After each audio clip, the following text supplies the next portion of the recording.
So this crazy movie starts off with the Justice League thwarting a bank heist by the Royal Flush Gang. And for most street-level villains, when the Justice League arrives, that's pretty much your sign to give up. But the Royal Flush Gang has a hard time to know when to fold them, know when to walk away. Kenny Rogers' sage wisdom aside, the Justice League handles this pretty much without a sweat, with Batman wanting just to go home and chillax. But unbeknownst to Batman and the rest of the league, they have officially fell into the main villain of this movie's trap. As Mirror Master was able to hitch a ride in the Batmobile and was able to get some important information from the Batcave that could spell out the Justice League's doom.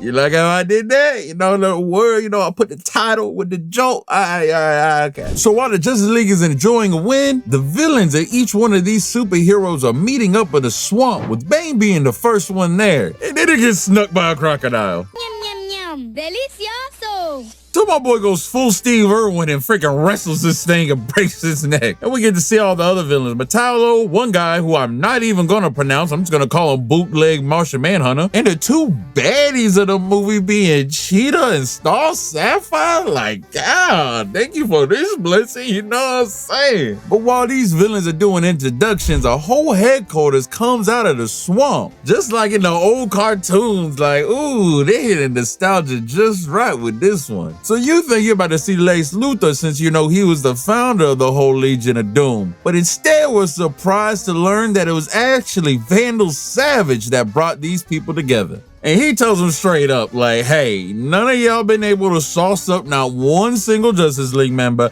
not even the guy without superpowers. So work with me and I'll give you $1 million a piece for each Justice League member. Which I also have to say is $1 million to kill Superman or Wonder Woman seems pretty low. Who does Savage think he is, Dr. Evil? $1 million.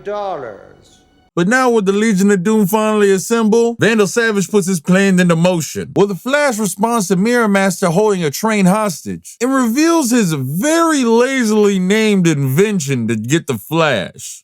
I call this my hostage box. I mean, I understand it's just a one-off trap, but come on, man. You could have workshopped that name just a little bit, put a little effort into it. Nah? All right. I'm just saying that the creativity stopped at the box because all they really do to the Flash, put a device that sounds eerily familiar to something I've heard from a movie. Stop me if you heard this. He pretty much puts a bomb on the Flash where if ever he slows down just a little bit, the bomb will explode and kill him and anyone around him. It's speed. We're pulling a speed here. So it's all fast, fast, fast for our boy. And speaking about being fast, Superman gets called in to stop a person from jumping off the Daily Bugle, which also has a gun to his head, which that kind of would have set off a red flag for me if I'm Superman. Was this man gonna shoot himself on the way down or something? Like, what's going on here? But while Superman was trying to talk this man down from uninstalling life.exe, gets surprised and shot by a kryptonite bullet. And all I gotta say is, isn't your slogan faster than a speeding bullet? My boy, we have seen you go through galaxies in under 5 seconds. I understand kryptonite bullet, kryptonite heart, all this stuff that may slow them down, but come on, Superman, you keep getting shot by bullets. This is the second movie I done seen you get shot by a kryptonite bullet. You gotta pay attention, my boy.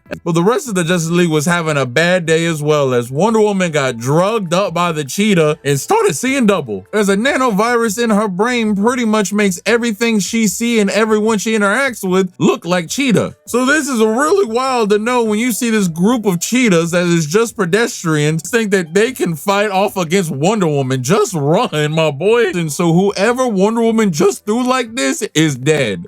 Like, she literally just killed a whole fort full of people. This is all in hopes that Wonder Woman will never back down from a fight and pretty much will fight herself into having a heart attack. So over to Hal Jordan, the way they did it, his was creative, but honestly, my boy probably had it the easiest out of everybody. As Hal Jordan heard a distress call from the mines and made like a Minecraft tuber and decided that he needed to give those miners a helping hand. But in the midst of trying to save the day and help everyone in the mines, but he ends up failing this mission, thinking that he got everyone in the mines killed. This makes him experience immense sadness and fear, which makes him lose his willpower. For most people, that would just be going to a therapy session and working it out. For Hal Jordan, it's the end of him being a superhero. Star Sapphire just standing over him like a force ghost, like, "You failed me, Hal Jordan. How dare you?" Like, all right, Shouty, you a baddie, but chill with the dramatic. Like my boy Hal, she's right there. She's okay. You're being tricked, buddy. It's kind of wild that the only thing to take Hal Jordan out is make this guy feel sad. So honestly, he got off easy, especially when you compare him to the one person who I was saving for last, who I think got it the absolute worst. I don't know who in the animated universe doesn't like my boy MM, but I swear they got a vendetta for him, just like in my Doomsday video. And they made an elaborate plan of the bootleg Martian Manhunter, who I definitely still cannot pronounce his man's name, and I'm still not gonna try, to come in and flirt with OG Martian Manhunter, thinking he about to play Tom and Jerry and smash some putty, just to find out my boy getting catfish and that he has been drinking poison that ends up for him getting lit on fire. These are two animated movies that I covered where they have turned my boy into a pack to some za. So even when my boy jumps in the water, he is burning to death, and I feel bad for my boy. So if you're wondering who made all this elaborate planning with this all Vandal Savage, well, it was actually Batman's mistake, as he made a failsafe that handled each one of the Justice League if they ever went rogue. Which I have to say, the one weird thing is a lot of these failsafes are if they're still heroes, but they're rogue. I mean, it's Superman talking a guy down from the building. If Superman's evil, he doesn't give a about that. So if you're wondering what the plan was for Batman, since Batman didn't make a failsafe for himself, Vandal Savage did one of the most disrespectful things I ever seen, and he dug up the Op's parents. Oh yeah, you heard me right. He dug up Batman's parents. I am telling you now, no Chicago drill rapper, whoever, ain't do nothing like this. I mean, they might dance on your boy grave, but they ain't digging a body up and dancing with it. So after they dug up the parents, they put Batman in the casket. And he realizes that he's in Kill Bill Volume 2. And what do you do when you're in a Kill Bill Volume 2?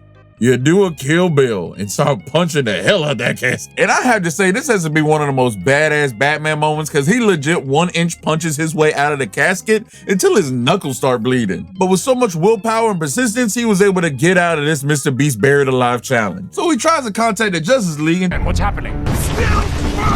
And when there's a little bit of brain thought, my boy Batman realized he up.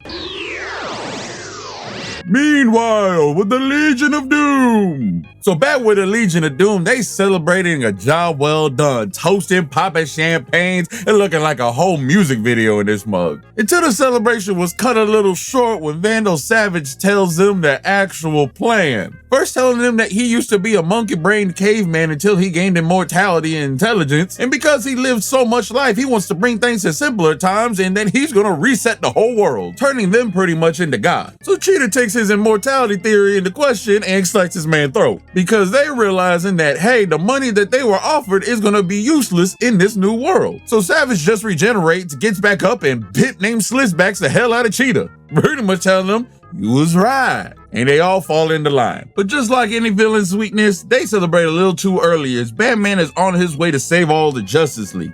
And luckily for him, the Legion of Doom forgot this is the new 52 version of Justice League, and we have Cyborg.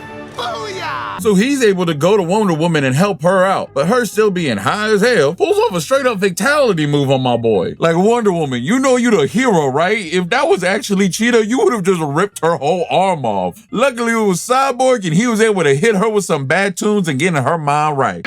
One down. So Batman contacts them and being like, hey, we gotta start saving the Justice League because I made a whoopsie. So the first person they thankfully save is my boy Martian Manhunter, who is literally burning underwater right now. I still gotta say, I think Martian Manhunter got it the worst. This is wild. Pay some respects to my boy in the comments down below. So after getting Big Green, they were able to put more plans into motion, with Batman saving Flash by telling him to phase through an iceberg, being able to do straight up surgery on Superman's heart, getting the kryptonite bullet out, and giving Green Lantern a prep talk. Yeah, that's all it took, is a prep talk and to let them know that they were cyborg. Like, that's all it took for you to get better, my boy, was just a little, hey, it's okay, my man. Come on, you a whole Green Lantern. They doing some wild stuff to you in these animated movies. But with the League back together, they meet up at the Watchtower where they go over what the hell just happened. As Batman just keeps it a buck with him and is like, hey, I ain't gonna lie, I made a plan to take each and every single one of you boys out, and I'd do it again. Just imagine if one of y'all turned evil and became so unjustified that y'all made a whole video game about it.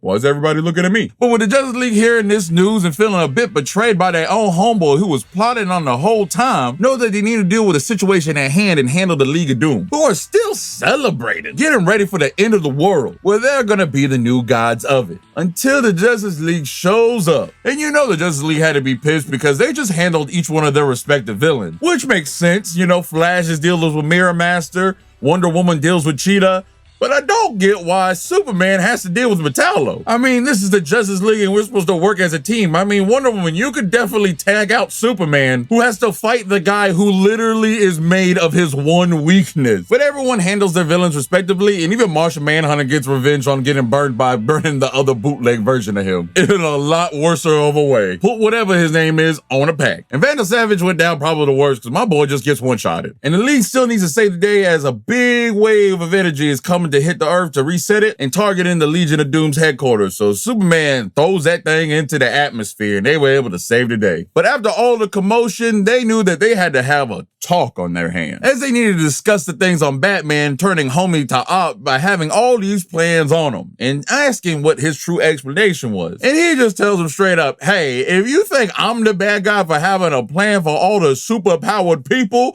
that could take over the world easily, y'all bugging, and I'm out. And I gotta say, this is a power play, because Superman even understood it so much that, hey, he's like, yo, if I ever go injustice, Superman, I want to give you this. Here's the bullet that you have put in my chest. I want you to take me out, my boy. And Batman's like, bet. And he did. And that's Justice League Dude. Please like and subscribe. It really does help me out. We're almost at 2K. And if there's any other scene or movie that you want me to talk about like this, comment it down below, because I want to make stuff that y'all want to watch. But until next time, what's poppin', it's Shaman. Peace.